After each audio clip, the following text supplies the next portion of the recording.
The Joe Rogan Experience. What is the difference like when Thai fighters come over there? What gets in their way? Like what? Well, that's the thing. trips them up? They're very technical, and that brings me up to something else. But basically, they're very technical, and they do very well for the first couple of rounds. But then when the pain threshold starts to kick in, when they start to clinch, and then they get a headbutt, they're like, "Whoa, what's happening here?" Right? And that's good that you asked me this. If you look at Myanmar, and then Thailand, two neighboring countries, they were fighting for thousands of years old. And if you look at back in the days, the Tongtu Empire, I don't know the exact date, but at that time, the Burmese Empire was like all of Southeast Asia, the biggest empire in Southeast Asia. So they were owning all of Thailand almost, like Chiang Mai, all these things, like, I'm not sure, Vietnam and Laos, all these things. So it was very, very powerful. So that's why they say that Lethwei is the ancestor of all the Muai Lao, Muay Khao, Muay Thai, because it makes sense. While they were owning all these colonies, right, they were dropping their seeds of their martial arts. So then as they retreat, eventually they pushed them away, and it became, Burma as we go. We have, and now they're starting a thing called Muay Boran. Yeah, in Thailand. So then, it's very suspicious. Like, how come you have that sport now with no gloves and headbutts? Muay Boran is that. Yeah. And but you were colonized for a long time by Lethwei, by Myanmar, right? So then, so it's basically their version of it. Yeah, and they added big ropes instead of doing bare knuckle. Lethwei was only a bit of gauze. They added big ropes. Right. So then, at one point, the king of Thailand did a great thing to attract tourism, which removed the headbutt and adding a scoring system, and added gloves, 8-ounce glove, and a beautiful, intricate, and it becomes beautiful Muay Thai as we know, very, very, technical, very nice. But then what happened is that let's say you're Muay Thai guy, say, hey, you have big 8-ounce glove, and by the way, if you punch, you don't score a lot of points. It's elbows and knees and kicks that score points. So what's going to happen over hundreds of years? The guys are going to practice their kicks. And I think the Thai guys are the strongest kickers in the world, I believe. And so then if you go across in Myanmar, like, hey, by the way, guys, no gloves, no scoring system, and if you it's KO only to win.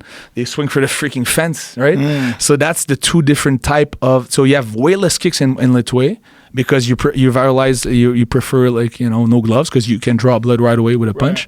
Makes sense? So yeah, it's just a history course. Have you thought about fighting more Muay Thai, or maybe even fighting MMA, or do you? Yeah, but not Muay Thai though. Muay Thai. I've done it. I don't want to do it again. How come? Well, I represent Lethwei. Yeah, so you enjoy it more. Yeah, it's freeing. Like you can do headbutts. There's no glove. I don't want to put on like glove. I would consider maybe MMA, and I have offers. But one championship and Bellator. I was actually with Kung the other day in San Jose.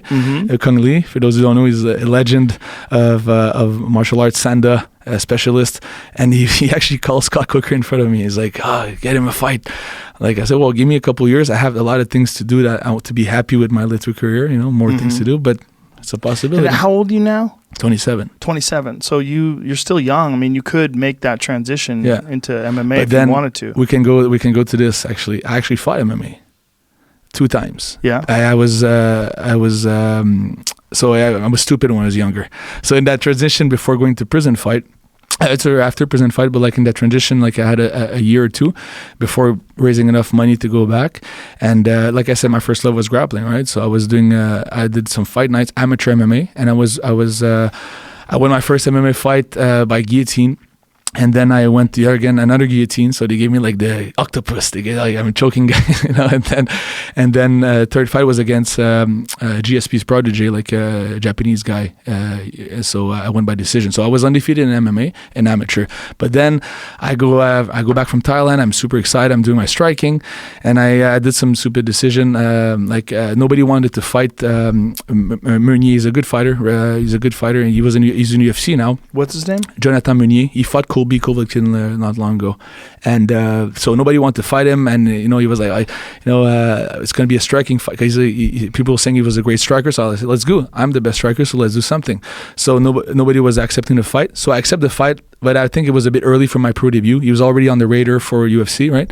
So I took the fight at 170, but I was 170, so he was a big boy. I think he dropped down to like from 190, and but then on the feet, I'm winning. I'm doing some good spinning punches and everything. But then Firas is in his corner, and he's like, down, bring him down. So I just stupid. I went on the floor, and for me, I treated it as a BJJ competition. So when I'm on the floor, I'm on the floor. You know, I wasn't very developed yet. I didn't have the ring experience yet, and again, he was the better fighter that night for sure. I almost had the armbar actually, and I let it go.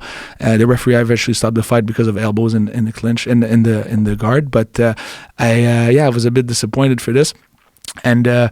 So it was just a bad, early in my career. Mm-hmm. Now I'm a completely different fighter. I fight, in front of thousands of people. Again, he's a great fighter, but I know that it would be a different thing nowadays. Crazy that you became this Lethwei champion without really training Lethwei. Like you didn't really go to a traditional Lethwei gym or learn it from them. You basically had your own approach. Everything together. Yeah. Yeah, I think so. I think it's like I said, Patno martial art in Canada. Mm-hmm. We do a lot of Sanda and a lot of Sancho. And my coach Sivupat is he did like two pro fights, but he's a great coach. He's a very great coach, and he just build me up for it, because in Jeet Kune Do he's a Sifu, right? So in Jeet Kune Do there's a lot of in the pocket there's a lot of headbutts actually, stuff. Everything goes, everything goes. Yeah. So yeah, I guess that's why. I kind of did everything. Now, what do you want to do as far as your career? Do you want to establish some sort of dominance in Lethwei before you leave and go do something else? Well, to be honest, the only reason why I would consider go back to MMA would be because I have ego, and I think all fighters have ego, and I want to I would avenge my loss and stuff like that. So, but honestly, I'm super happy with doing this. My goal was to be champion. Now I've done it, so I don't need 25 belts to be happy.